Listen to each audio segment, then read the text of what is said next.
Hey guys, Pater Franson here from christiangeekcentral.com and Spirit Blade Productions. This is my uncut review of Dungeons and Dragons: Honor Among Thieves. Late to the party, getting to this one I know because I was out of town at the most inopportune time, but I finally got a chance to watch it and I've got my thoughts for you now. First, the synopsis on IMDb reads, "A charming thief and a band of unlikely adventurers embark on an epic quest to retrieve a lost relic, but things go dangerously awry when they run afoul of the wrong people." Okay. Long story short, love this movie. It's my movie to beat this year. Is it flawless? No. But man, I enjoyed this so thoroughly on multiple levels. It's a classic D&D quest in terms of, just talking about story script, pacing, tone. What is this thing? I was honestly concerned from the early trailers. I was like, oh man, this looks like the right blend of funny and serious and action. Then I saw another trailer. I was like, oh no, is it going to feel more like an MCU movie and the humor is just going to way outstay its welcome with me? I don't know. So I just went in wondering, what is this thing? Here we go. And what I got was really, really satisfying. It's a classic D&D quest that brings together an unlikely assortment of characters from diverse backgrounds and that have strongly defined personalities, for the most part, and diverse abilities to accomplish a worthy goal while not always behaving worthily themselves along the way. It's filled with adventure from beginning to end, but it does take important moments here and there to flesh out characters, which is so important, I think, in a D&D adaptation. It uses both comedy and brief moments of heartfelt drama to do the job of exploring and presenting these characters. D&D is enormously difficult to adapt. It can be so varied in tone from one group to the next, from one setting to the next. This is, if you're familiar with D&D, the Forgotten Realms setting, and so you're going to hear places like Baldur's Gate and Neverwinter and things like that. But this isn't the only way. This movie is not the only way that D&D can or should be adapted into a film or into a TV show or something like that. But I would say it's a great middle ground. It's largely serious and has threatening... Well, no.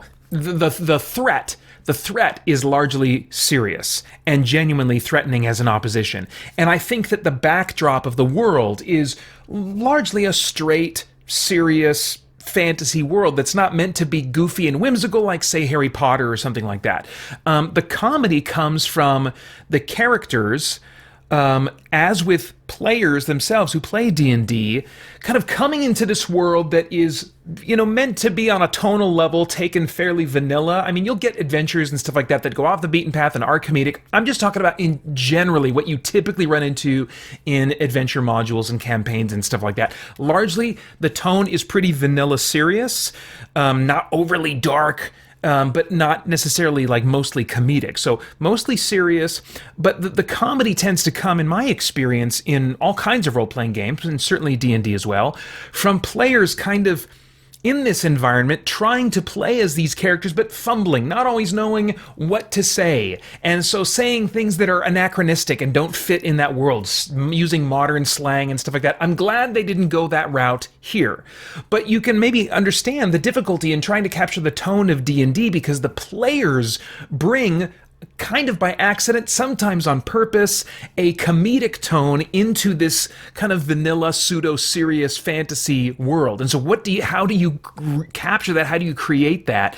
Well, in this case, they have characters at times fumbling or being a little inconsistent or playing against the tone or the setting a little bit. Mainly that's Chris Pine's character as the bard. And I'll talk a little bit about him a little bit later when I get to Chris Pine's performance. Or you get the comedy from strong and clearly defined characters with clearly defined priorities that are different from each other, clashing as they interact. For me, Dungeons and Dragons, I mean, it can be so many things for so many people. For me, D&D is not a miniatures game. It's not a tactical game. The more it leans in that direction, the more I lose interest drastically.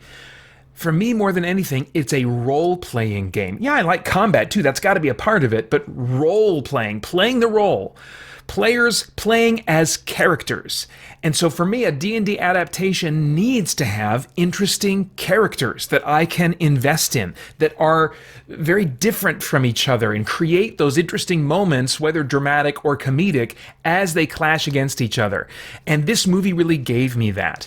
The danger was taken seriously enough that I winced when characters were hurt or when they had near misses. The comedy grew organically out of who these characters are, instead of the frequently, not all the time, but frequently one-size-fits-all quips of the MCU. I don't mean to pick on the MCU, it's just, it's so much of it out there that it's a handy reference point. And somehow by the end of this movie, even with the adventure constantly and the frequent comedy that I was frequently chuckling at, somehow I was surprised at the end in a dramatic scene when I had tears literally running down my face. And I was like, this is not a dramatic movie. Why am I feeling this? Especially when in that dramatic moment, I was like, I know how this problem's going to be solved. And I know exactly how this is going to be resolved. So why am I feeling this? And I think this is probably a bad parallel in a number of ways. But I've often wondered, why does Jesus cry in the account that describes him crying when he learns that Lazarus died? Did he know at that time he was going to raise him from the dead? The text doesn't say. Maybe he didn't know until the Father kind of made it clear to him in that moment that he was going to raise him from the dead. I don't think there's something specific to any of those accounts that would say he definitely knew in advance. But even if he did know in advance, I would be more than ready to believe that he wasn't crying because he didn't know what the outcome was going to be, but rather because he was invested in these people who were suffering.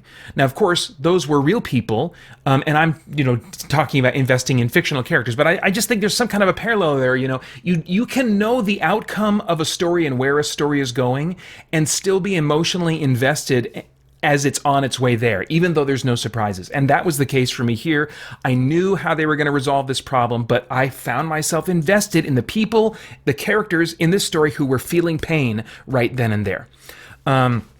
The story didn't land every moment with me. There were a couple head-scratching choices that took me out of the experience. It's like, I don't get that moment at all. But the net result was a lot of what I really want in a movie.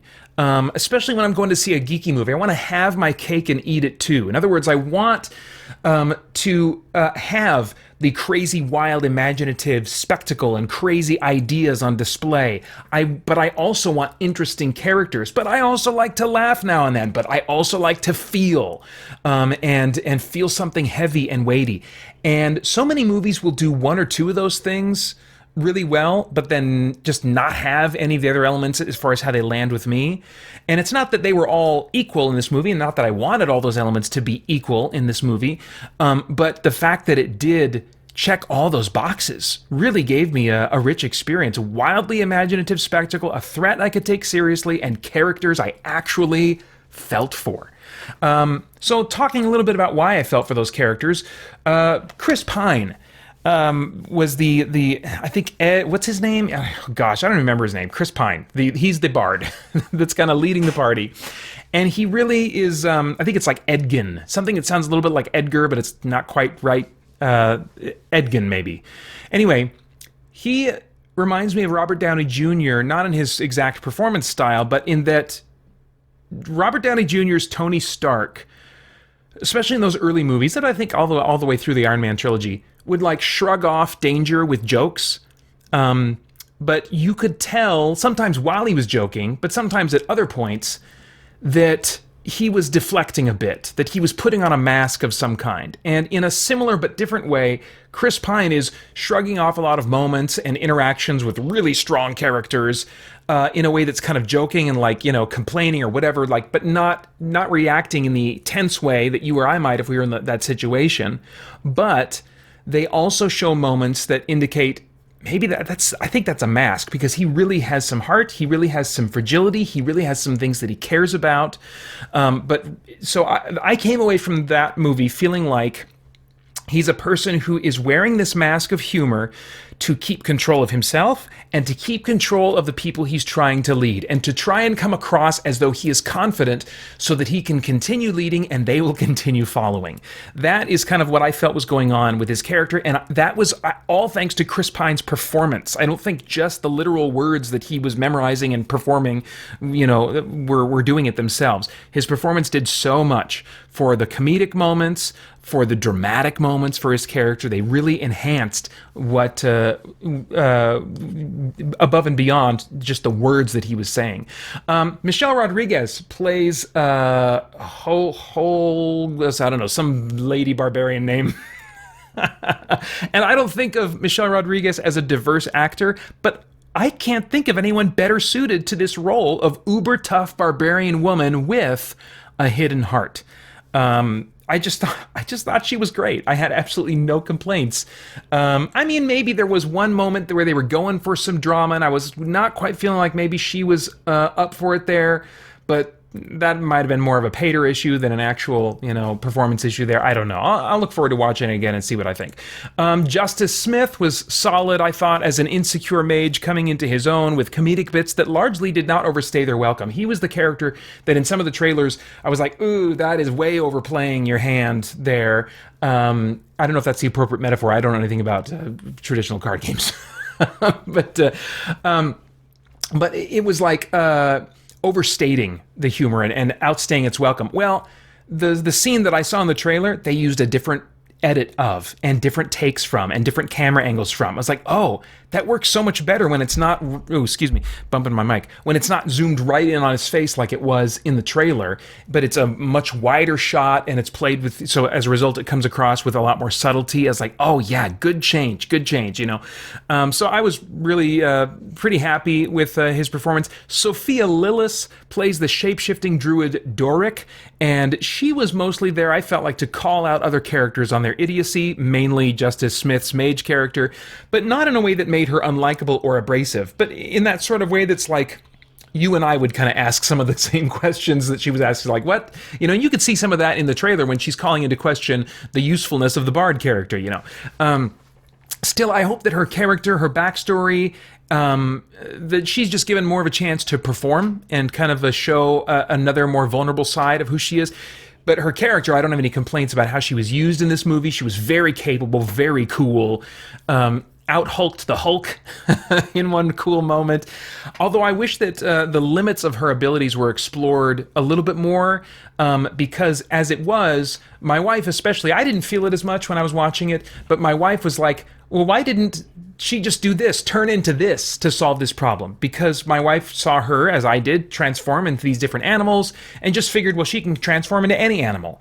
But for the D&D nerd, D&D nerds who are more nerdy about it than me, you could probably figure out from the things she was transforming into, like maybe what level her character is, and you would know more about the limits of her abilities. They established some limits for magic in this movie, which I think are very important. But they didn't establish limits for her shape-shifting. And so as a result, my wife was like, I don't know why they didn't just solve the problem this way. When in fact, there probably was a good reason. They just didn't bring that into the story. So maybe some limits, just in general, her character being explored more, I think would be welcome. Hugh Grant was a great sub-villain as the con man Forge, smiling, playful, and spineless. I enjoyed all of the scenes he was in.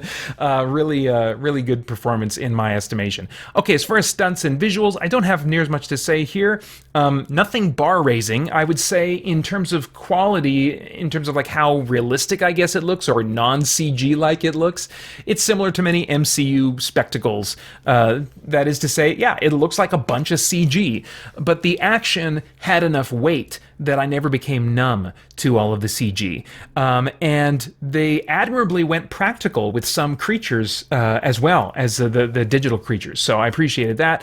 There are so many wild creatures and spell effects on display throughout this movie. The variety's fantastic. It's the kind of visible magic spectacle I wanted way back in Lord of the Rings, Two Towers, when those two wizards fought, and it ended up just being a couple of Jedi-looking old dudes with no visible magic, just force pushing each other around or whatever the crap. was like, no, come on. These are two like massively powerful wizards. We should see all kinds of crazy spectacle going on. And we didn't get it. And I've been waiting and waiting. And, you know, you'll get some lower budget fantasy movies that'll lean into that some more. But, and then, of course, you had Harry Potter, which eventually got there. But until the last few movies, still had lots of whimsy in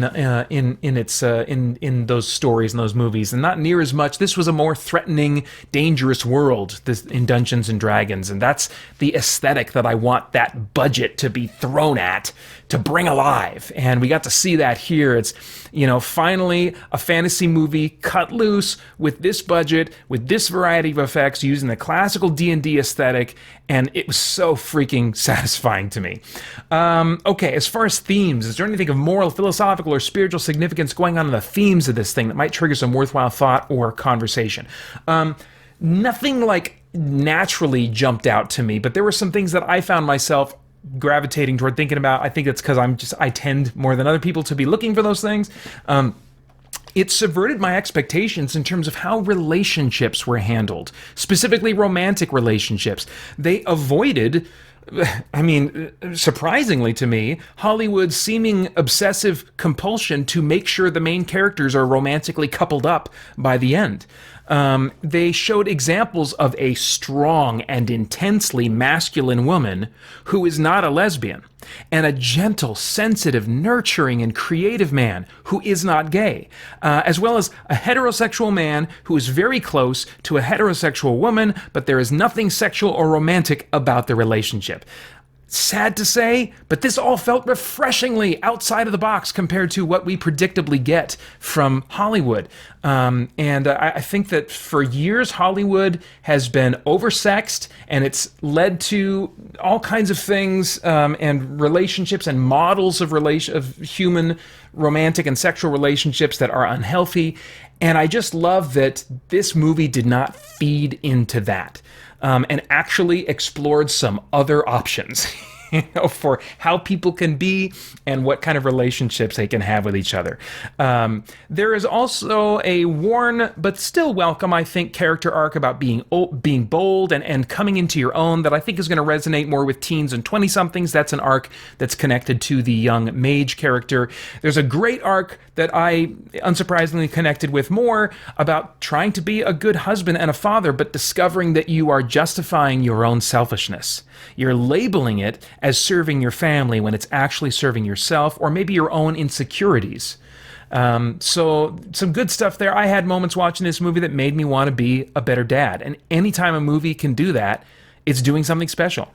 All right, now I have no idea what your tastes are in movies, but if I were a time traveler, I'd go back in time and say, Vader.